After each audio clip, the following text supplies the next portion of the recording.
Well, thank you very much. Wow. This is a nice building, I have to tell you. So this is a special occasion for a lot of reasons, but number one is it's our first occasion in this building using it for peace. And it's all about peace, and it's a great honor. And Marco, you've done a fantastic job in getting it ready, but it's a spectacular building, and we all appreciate it. And very importantly, we're settling a war that's been going on for decades with millions and millions of people killed.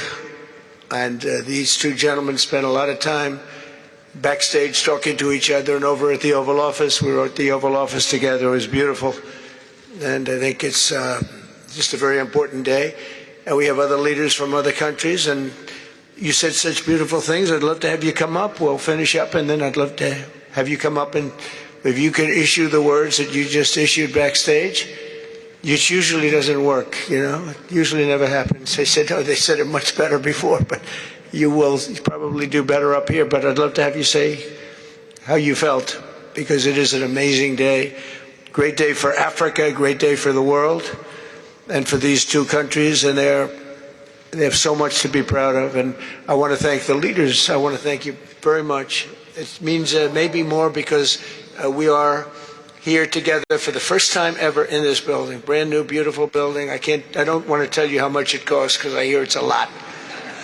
Okay? They don't build inexpensively here. But I just want to thank you very much. So please sit down, everybody. I want to thank everybody for being here. It's a momentous occasion. It's truly incredible setting. It's very few places I've seen like this. In this holy season, we prepare to celebrate the birth of the Prince of Peace. We have come to the U.S. Institute of Peace to sign a historic agreement that will end one of the longest-running conflicts anywhere in the world, with far more than 10 million people killed. Today we commit to stopping decades of violence and bloodshed, and to begin a new era of harmony and cooperation between the Democratic Republic of the Congo and Rwanda. I want to thank the two courageous leaders. They are courageous leaders. They really are courageous leaders, great people. President Tshisekedi of the Democratic Republic of the Congo and President Kagame of Rwanda. They are amazing people, and they had stories to tell me that were incredible. Really fascinating in so many different ways. Sad and beautiful, both sad and beautiful, and today makes them beautiful. I've just held really fantastic meetings with both men and representatives of other countries, where we discussed the importance of upholding this new agreement. Very detailed, powerful agreement.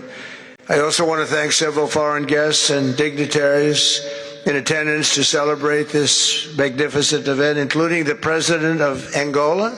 Please, would you stand? And so great to see you. Thank you. The President of Burundi. Thank you very much. Great to see you again. The President of Kenya. We have the Olympics here. You know, they do very well in the Olympics, those runners. I don't know what the heck you do with those runners, but they are very good. I've been watching them for a long time. So we have the Olympics coming to the United States. You know that. Thank you very much. And you'll come as our guest. Thank you. And the President of the Council of Ministers of Togo. Thank you. Thank you very much. The Vice President of Uganda. Thank you.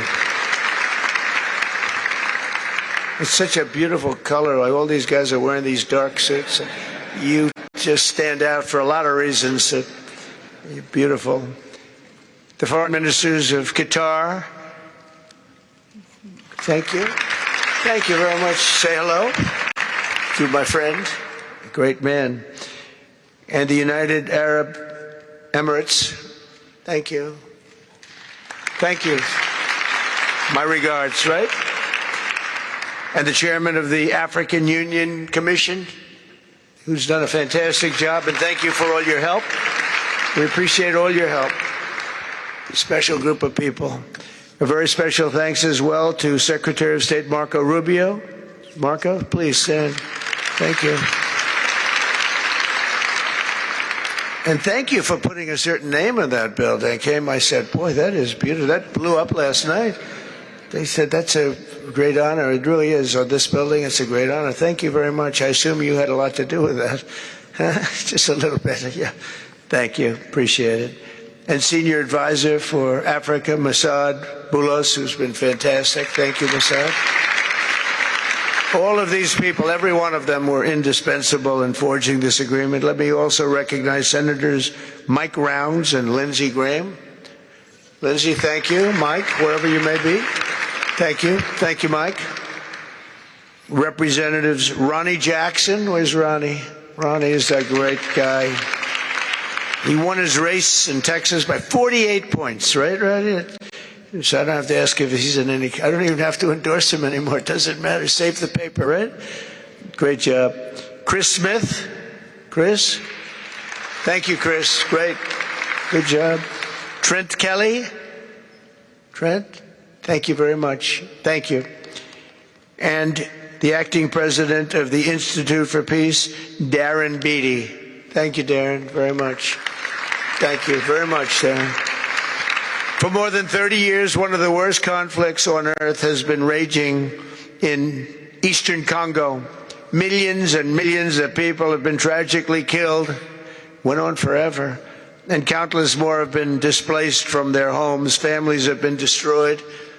It's been a disaster. Many administrations have tried, but probably not too hard, knowing who preceded me. But they tried. It says they've tried. But we tried harder to end this conflict. But they've accomplished, obviously, they accomplished very little because the killing went on at levels that just got worse and worse. And today we're succeeding where so many others have failed. And this has become the 8th war that we've ended in less than 1 year. Such an exciting thing to do. This has been a really, because we're talking about 30 years of fighting, 30 years, much more than 10 million lives. Last June, thanks to the efforts of Secretary Rubio and Mr. Boulos, Rwanda and the DRC reached a landmark agreement to move toward peace. They started the process. I met with some of their great representatives who are here also. And we started a great process.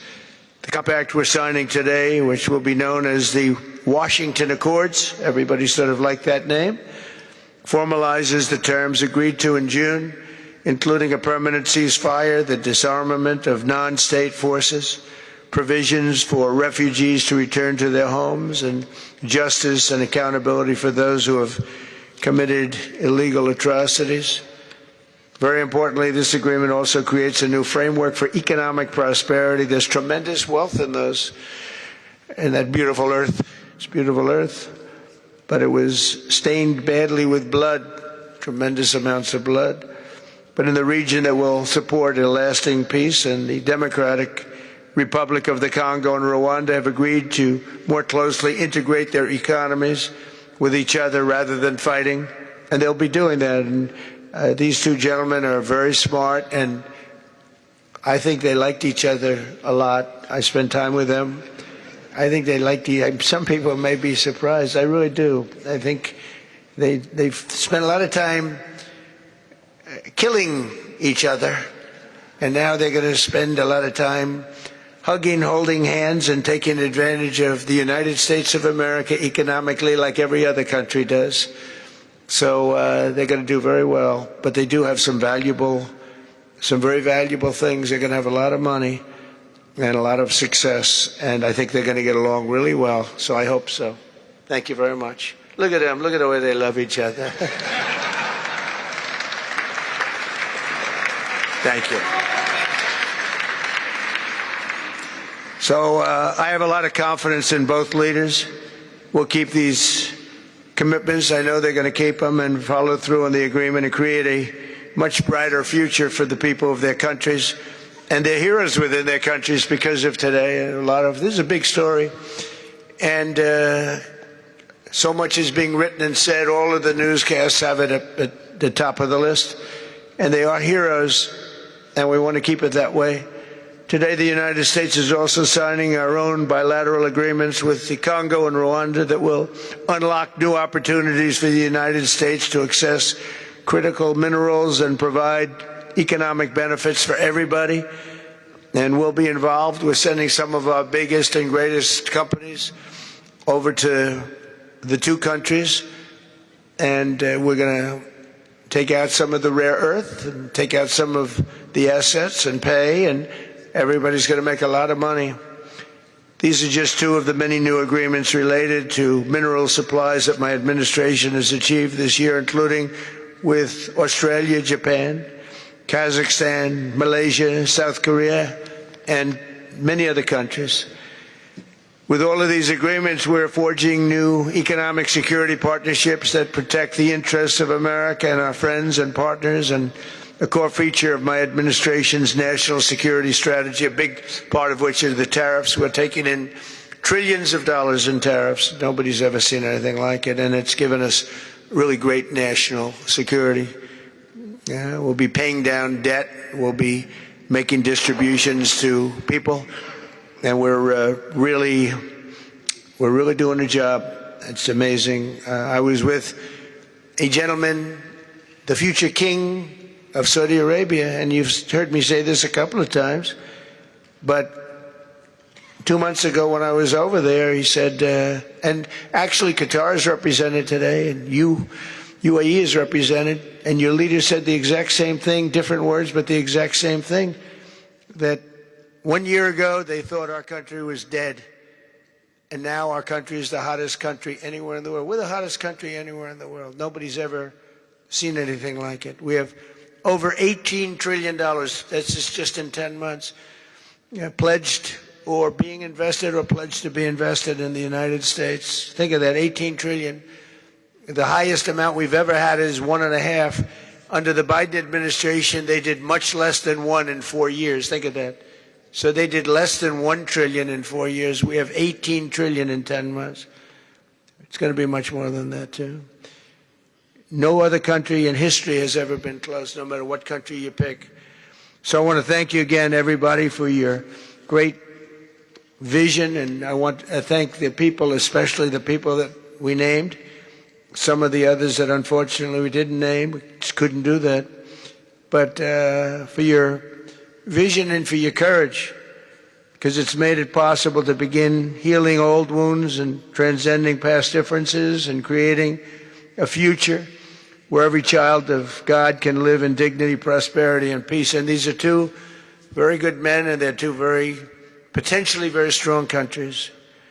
I'd like to now invite President Kagame to come up and say a few words. It's Rwanda. And then, if I may, President of DRC, who really is doing a great job. These are two men that are doing a great job. And again, they are so respected because of what they're doing today and the mission that they've really, I think, accomplished. And we'll see how it all works out, but I think it's going to work out really great. They want to get on to other ways of living for their people, and they're great leaders. Thank you very much. Please, Mr. President. Thank you. Thank you very much.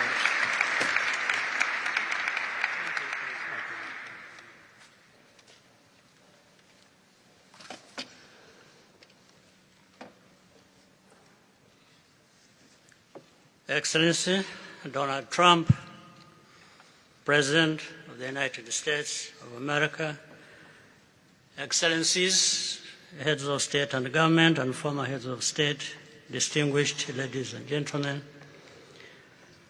I want to begin with some words of thanks. First, to my fellow heads of state and government from Africa, your presence here confirms that these efforts enjoy the broad support necessary to succeed. I also thank Minister of State Kulaifi, representing His Highness Sheikh Tamim bin Hamad of Qatar. The role of Qatar has been absolutely central in getting us to this point. But of course, the biggest vote of thanks goes to President Donald Trump. No one was asking President Trump to take up this task. Our region is far from the headlines. But when the President saw the opportunity to contribute to peace, he immediately took it. This conflict has lasted for 30 years. We have seen countless mediations and efforts, but none has succeeded in resolving the underlying issues. President Trump introduced a new and effective dynamism that created the space for breakthroughs. His approach is even-handed, never taking sides. He orients us toward the future, not the past, emphasizing that the dividend of peace is prosperity and investment, including from the United States. More importantly, President Trump's approach is pragmatic. The process has not become an end in itself. All of these elements filter down to his dedicated team, and here I want to single out Secretary Rubio and Masad Boulos for special appreciation. We would not be here today without their efforts. And as a result, we have the clearest and most viable path forward that we have ever had. These accords provide everything needed to end this conflict once and for all. If this agreement falters and things do not work out as they are supposed to, the responsibility will not lie with President Trump, but with ourselves. It's up to us in Africa, working with our partners to consolidate and expand this peace. There will be ups and downs on the road ahead. There is no doubt about it. Rwanda, I know, will not be found wanting. I can assure you of that. Our only objective is and has always been for our country to be safe and secure after having endured so much tragedy. We now only want to look forward in confident expectation of a prosperous and stable future. Mr. President, Excellencies, I thank you for your kind attention.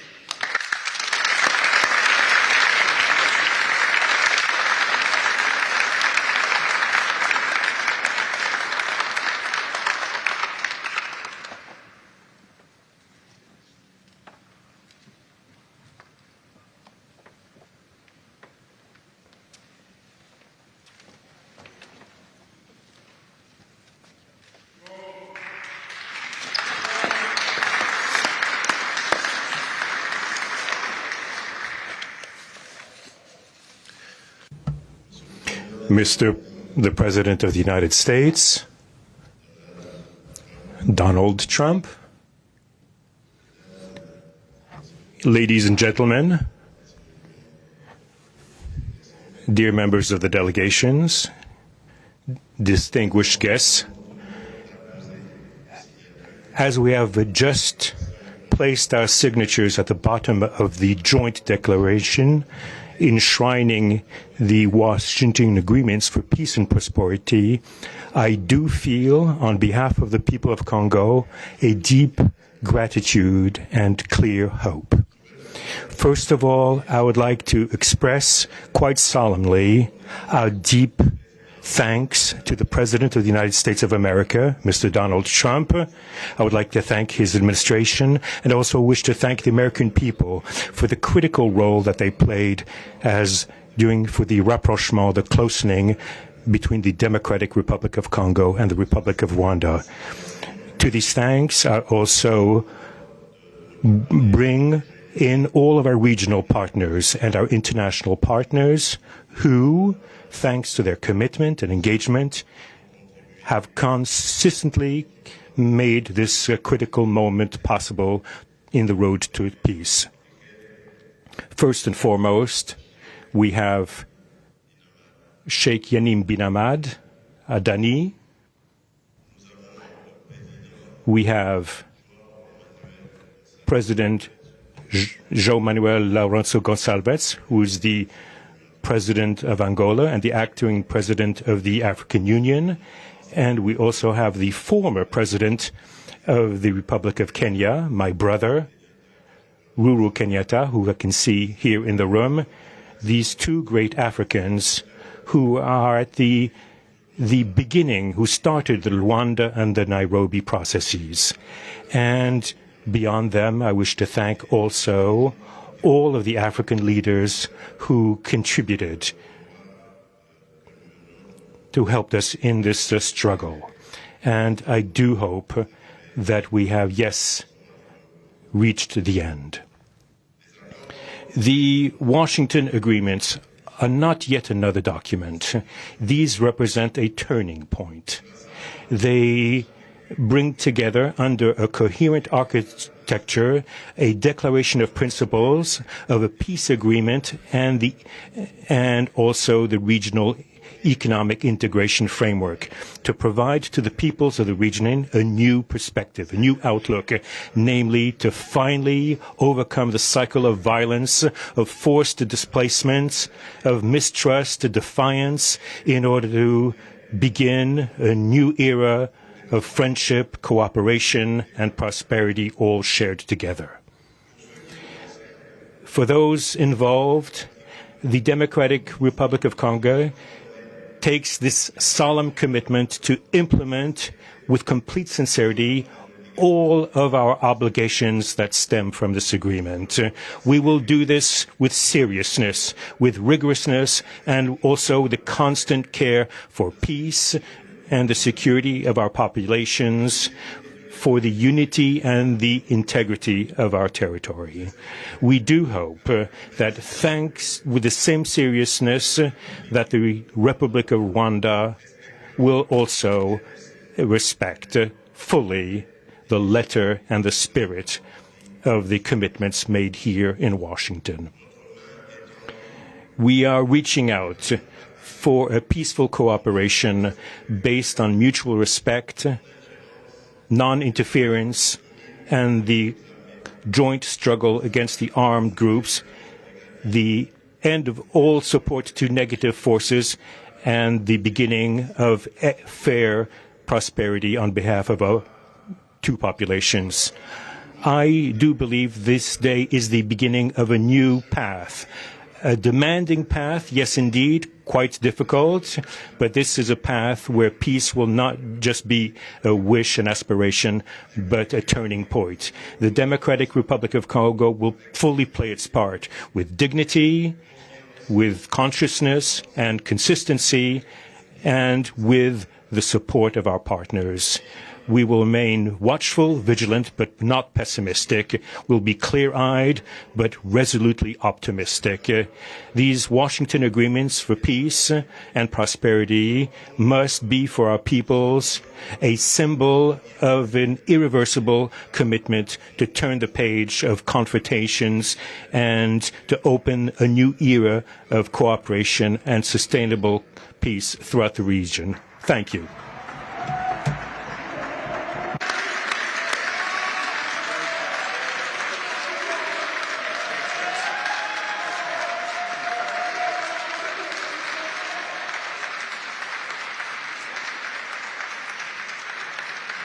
So, if I might, my 4 new friends, a couple of cases not that new.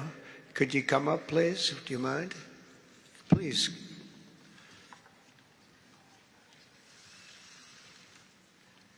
They represent so many and so well, so I just want to thank you very much. Good.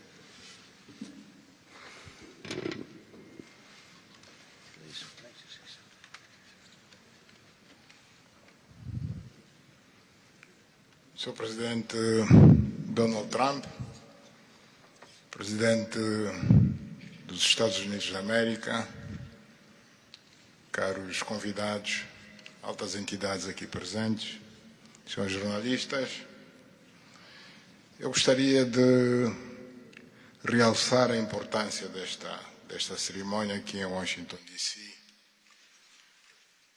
que vai finalmente pôr fim a um conflito que, como já foi dito, dura mais de 3 décadas.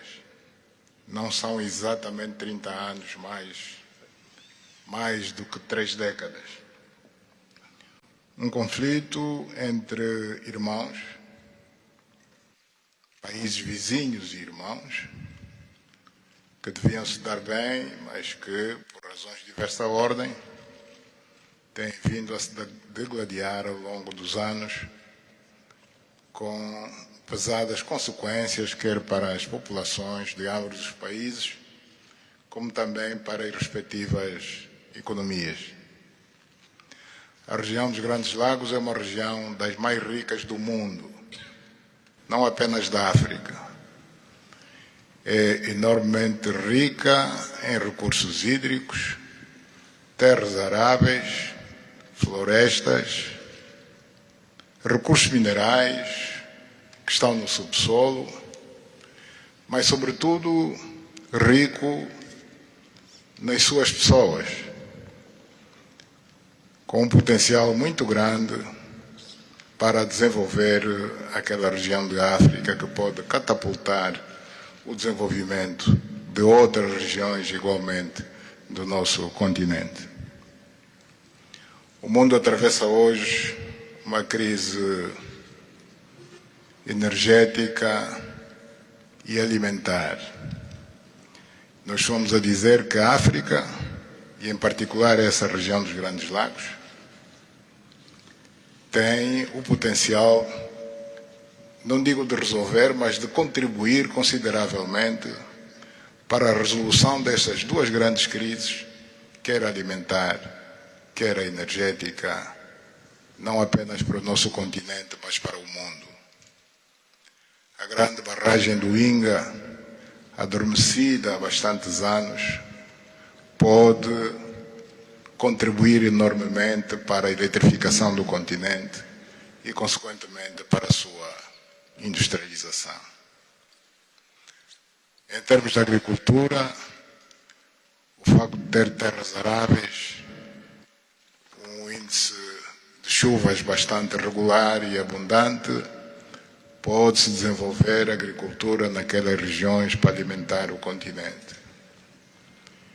E nada disso tem sido possível fazer-se ao longo de décadas, devido a este conflito que não tem sentido e que, finalmente e felizmente, parece que terá o seu fim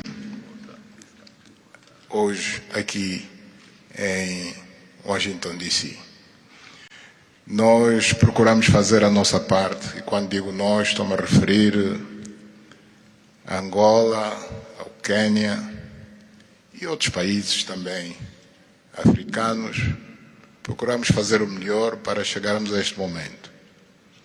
Infelizmente não foi possível, mas nós só temos que agradecer ao presidente Trump por ter dado continuidade ao trabalho que nós realizamos e ter conseguido alcançar esse desfecho do qual todos nós sairemos a ganhar.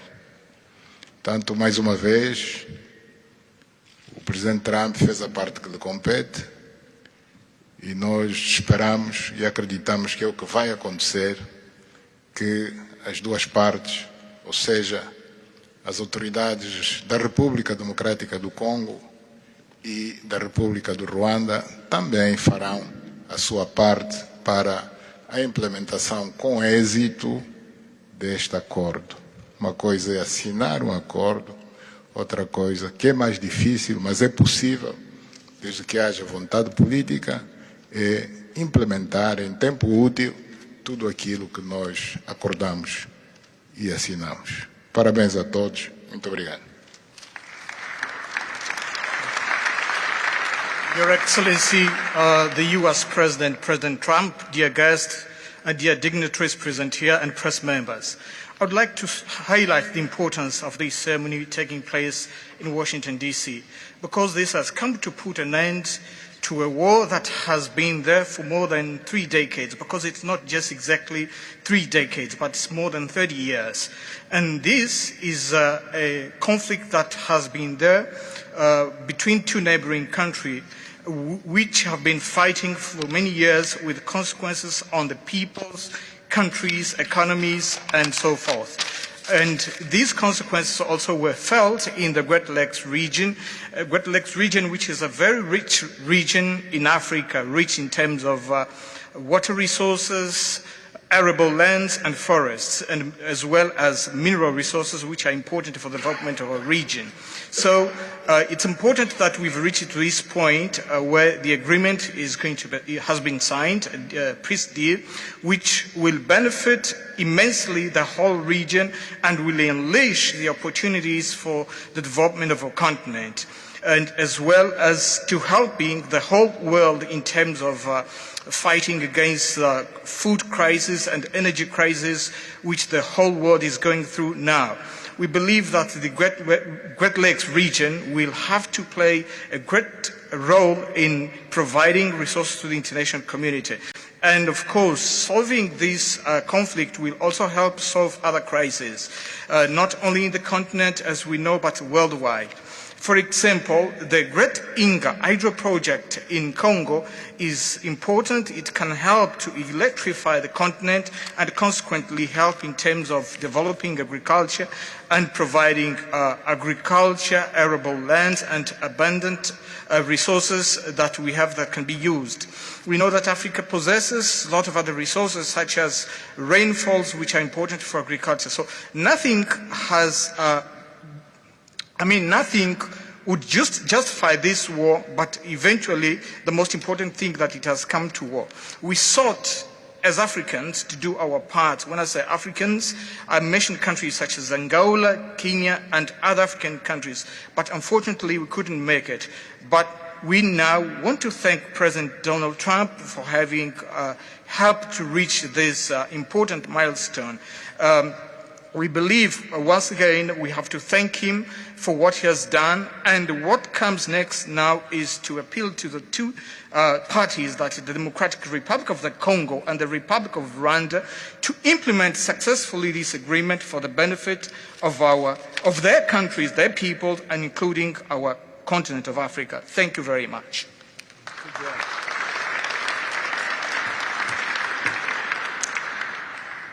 Your Excellency, President Trump,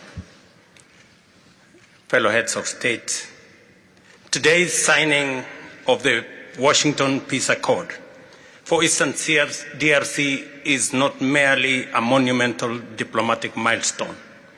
It is a decisive act to end a devastating conflict that has scarred the region for decades. Mr. President, what you have achieved is not only transformative, it is consequential and historic. This conflict has destroyed livelihoods, destabilized our region, and threatened the future of the entire Great Lakes African continent. Today's achievement culminates a relentless regional effort anchored by the foundational work of the East African Community and SADC, and today, this Washington process. The coordinated Nairobi, Rwanda, and Washington processes created the essential pathway that brings us to this pivotal moment. We would like to extend our gratitude to President Tshisekedi and President Kagame for their leadership during this process. Reaching this point was made possible by the unparalleled consequential convening power of the United States and President Trump's resolute and focused commitment to global peace. Your clarity, Mr. President, of purpose and ability to rally stakeholders together has brought us to this point. We therefore extend our profound gratitude to President Trump, whose bold leadership has been instrumental in delivering this breakthrough. Our presence here, Mr. President, as regional leaders, is a testament of our collective resolve. We will spare no effort to ensure this agreement is fully realized, mobilizing every resource and partner to secure peace and unlock the region's immense economic promise. The protracted conflict on our continent continues to hold back Africa. Our current 3% share of global trade is stark evidence of how far this war has held us back. A peaceful Eastern DRC can unlock one of Africa's greatest economic opportunities. Our vast resources, the young talent that we have, connected through our regional infrastructure and the Africa Continental Free Trade Area, can ignite an unprecedented transformation. A peaceful and integrated Great Lakes region will accelerate innovation, predictable government reduces risk, harmonized regulation lowers costs, and open borders increase trade, attracting value-added industries to our continent. For too long, Africa has exported raw materials only to import refined products at great cost. Our regional economic integration framework, Mr. President, that you have spoken to here, will build value chains in minerals, manufacturing, and agri-processing, creating jobs and creating wealth. The Great Lakes region stands at the threshold of a new era. Peace will open doors, integration will guide us, and private sector dynamism will propel us forward. In conclusion, as we celebrate progress in the DRC, we must not look away from other crises. I want to ask you respectfully, Mr. President, that in your quest for global peace, to support efforts to resolve the humanitarian catastrophe in Sudan. I thank you.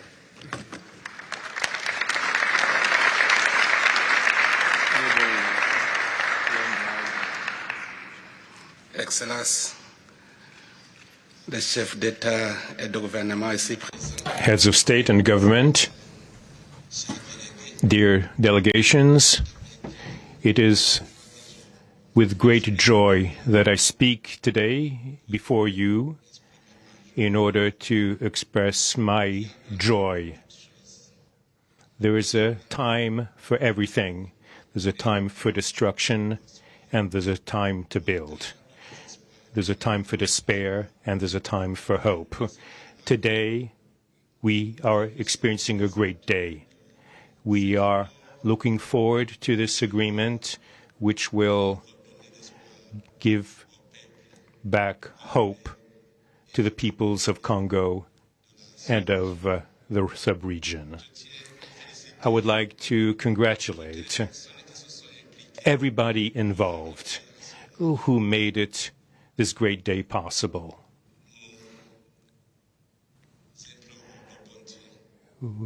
We urge God to continue to guide us, to guide the steps of all people of goodwill who will become involved for its implementation.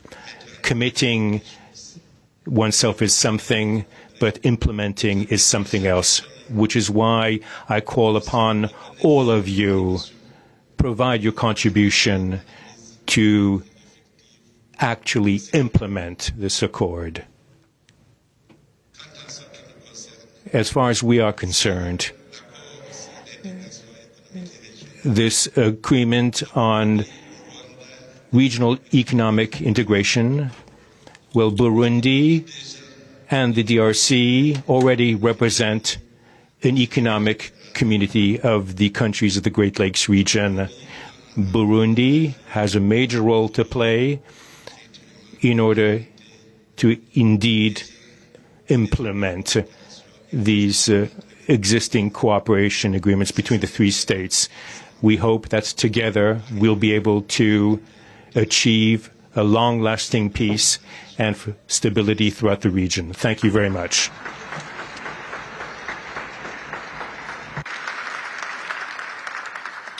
Thank you very much. And I just want to introduce a friend of mine who I just noticed in the audience. He's in charge of a very small sport called here, soccer, over there, football.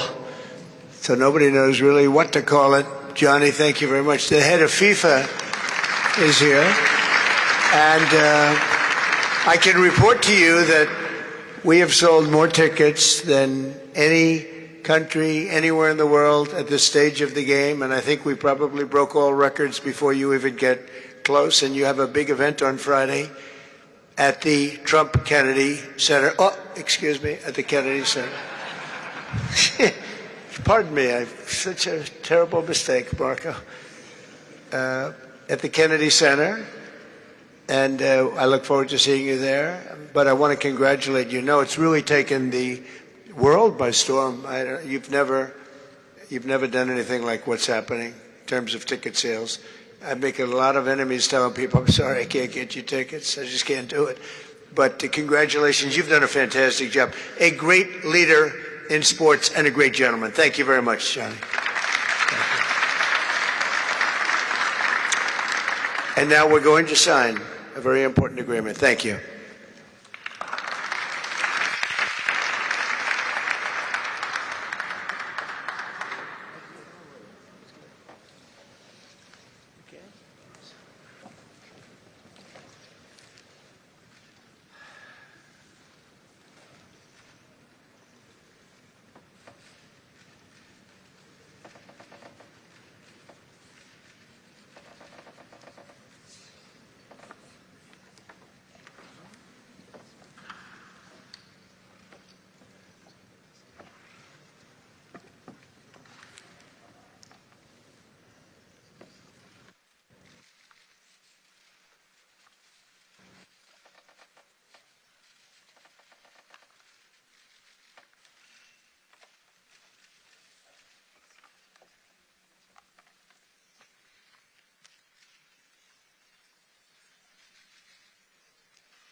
Thank you very much, everyone.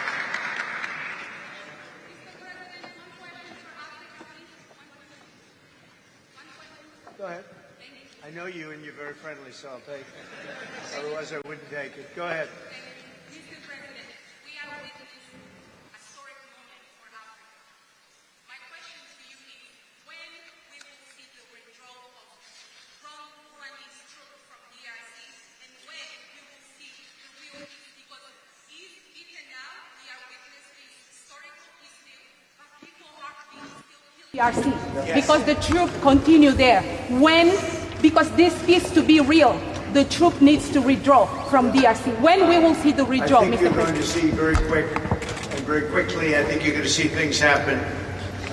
This is something that was not doable, according to a lot of people, and not only is it doable, I think it's going to be a great miracle. These two gentlemen are leaders, they're great leaders, and they're going to prove that in the coming months and years. And I think you're going to see very immediate results. I have confidence that that's what's going to happen. Thank you very much, everybody.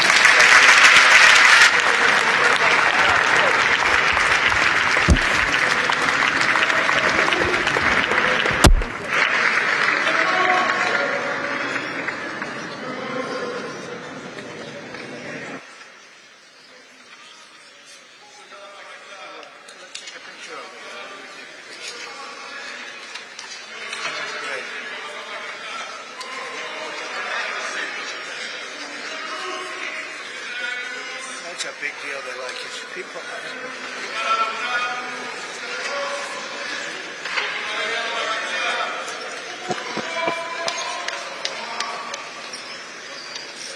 Thank you, everybody. Thank you. Thank you.